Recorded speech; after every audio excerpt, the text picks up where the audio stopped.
telephone rang. And this is John DeVries. I'm on the committee for starting a nursing home. We want to talk to you. I met with him a couple of times and then moved across the street, start Rest Haven. This is now 1958. You know, there are 6 little words in the book of Isaiah. Before you call, I will answer. And it was amazing. You know, Rest Haven was ready to be born. Sure, there were labor pains, but you couldn't stop the birth.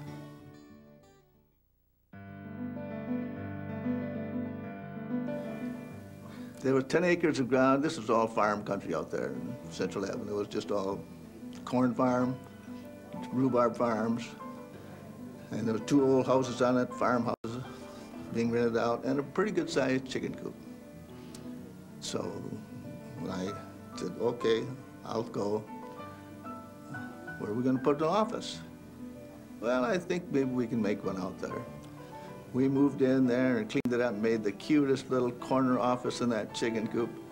Moved in a typewriter, mimeograph machine, and telephone, and a desk. That's how I started. Moved into a chicken coop and started Rest Haven.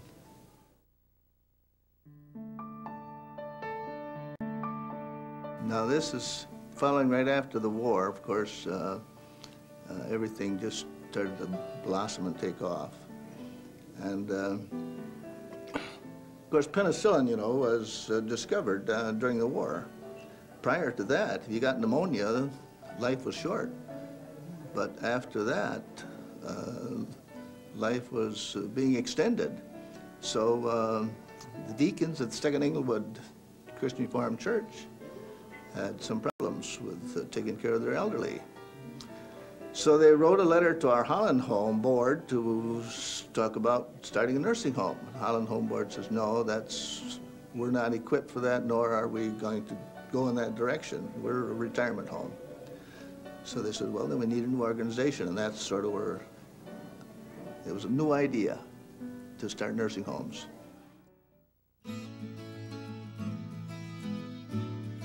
I remember when making some of those visits that I did to existing nursing homes around the area, I said, our people deserve much better than this.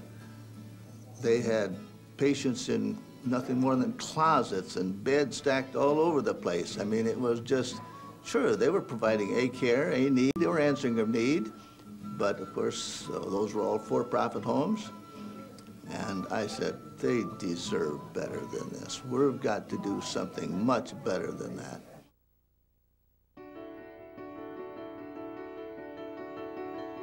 Now we're ready to go downtown and get our building permit from the Cook County. So the general contractor and I just simply drove down there with a bundle of plans under our arm and walked into the building department for a permit.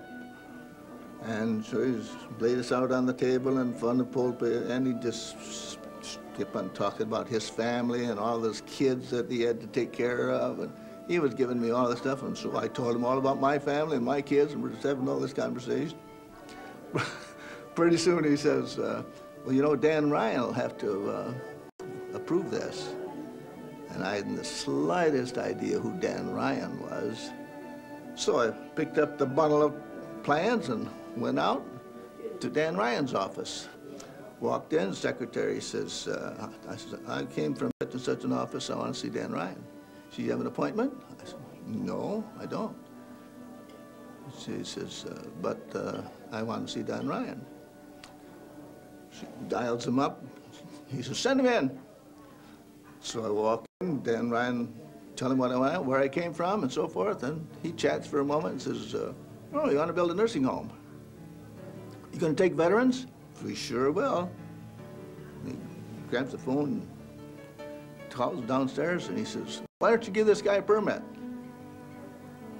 And he says, go down and get your permit. So when we got in the car, this Clary Vanderlaan, our general contractor, says, don't you know why he was telling you all about his sob stories of his kids? He wanted some money under the table. And I said, oh, I'm glad I never caught on, because he wouldn't get a dime from me under the table. I'm one of these Calvinist Dutchmen from out in the country. I know nothing about that streetwise stuff. So So that was great.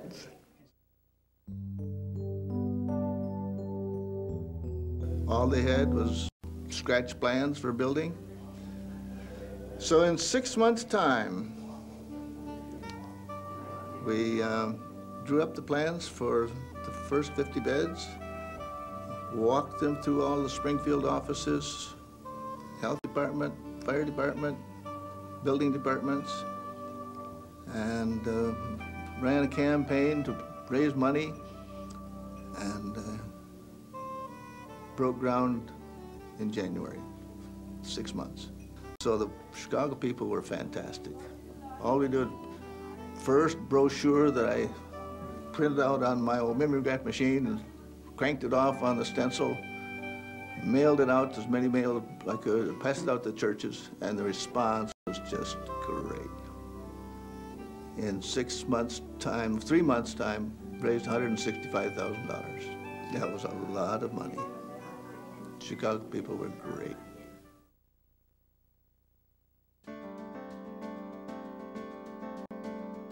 Being Christian does not mean the nurse going to come in with that needle in her hand to give a shot and say, now roll over, I'm going to give you a Christian shot.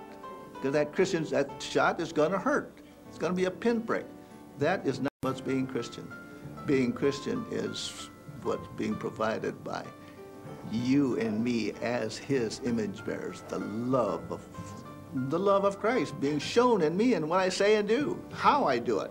It's atmosphere.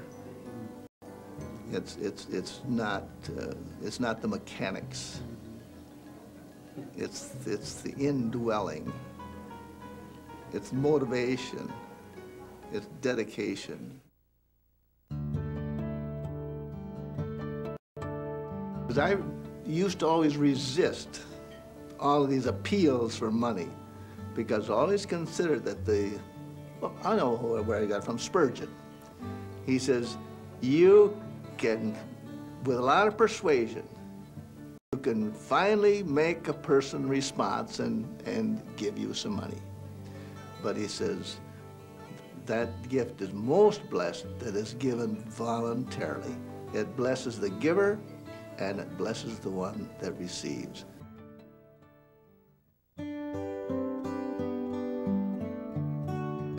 We would just sit around a table and talk about, okay, here's Rest Haven coming on the scene, brand new, never anything like it before. So how are we really going to get this message out? How are we going to really make it? We got to do something. We got to do something that hasn't been done before. Well, let's have a big banquet. Let's have a big public banquet. Okay. So they would first call it the Century Club. It was going to, this is big stuff. $100. Oh no, that would isolate too many people. $50.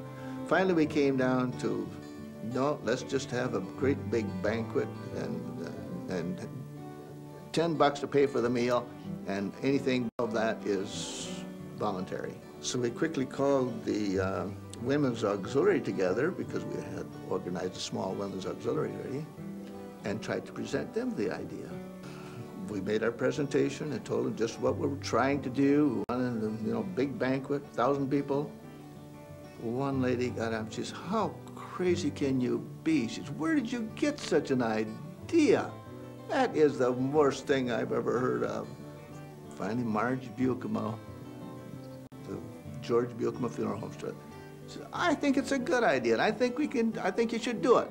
Well, December 5, 1961, it was probably 900 people showed up down there at the McCormick place, and it was set a tradition, and it's been alive yet today. 40 years later, it's alive. Doing great.